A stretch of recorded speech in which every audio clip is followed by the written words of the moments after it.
من مقابل غول‌های بالداری هستم که اگه زنده بودن منو یه لقمه چپ میکردن. خدا رو شکر که سنگی هستن. و روز نگهبانان دروازه شهری باستانی بودن به اسم خرس‌آباد که در بین‌النهرین در خاورمیانه شهر پرقدرتی بوده، ولی الان یکی از آثار باستانی و دیدنی موزه بریتانیا هستن. این دروازه‌ها که روزی پادشاهان آشوری ازش رد می‌شدن، حالا میزبان گروه بلوچیه، گروه پادیک با نوازندگان نروژی و سوئدی.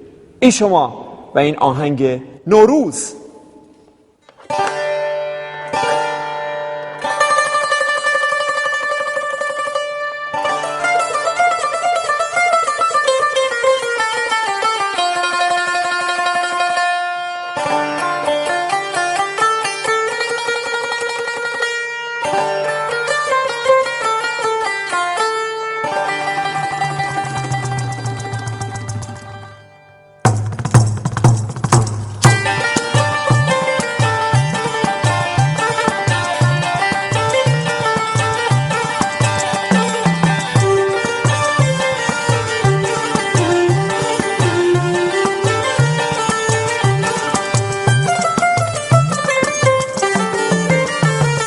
نوروز وش کوشین هوا، دل بود کاری بی دوا، دل بود کاری بی دوا.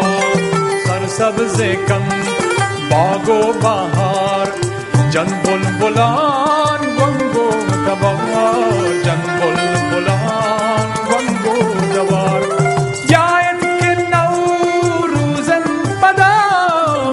کم زنده مل پدا نیلیت که بل ما ادام هشگرم بیچا گل جدا. نوروز وش کوشین هوا، دل بود کاری بی دوا، دل بود کاری بی دوا.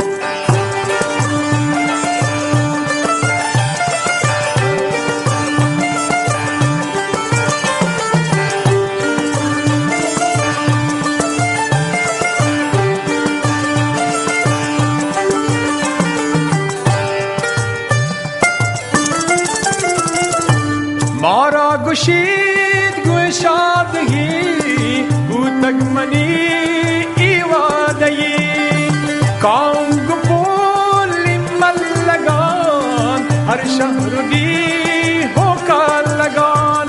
شود و جهان چهرگان نوک کنو هر کانگان.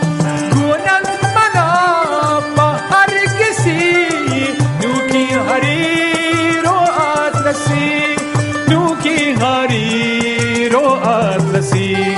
نوروز وش کوشین هوا، دل بود کاری بی دوا، دل بود کاری بی دوا.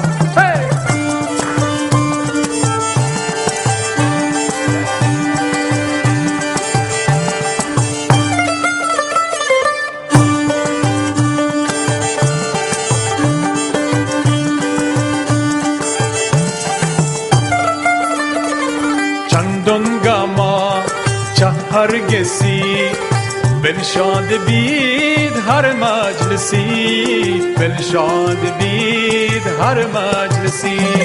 هن عاشق و دلدادگان چنبت گنو کی جامگان، چنبت گنو کی جامگان.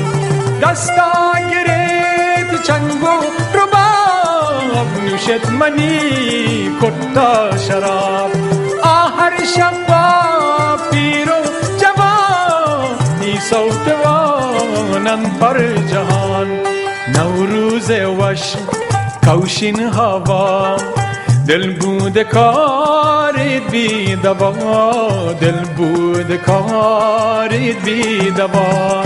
سرسبز کم باغ و بهار، جن بلبلان گنگو تبار، جن بلبلان گنگو تبار.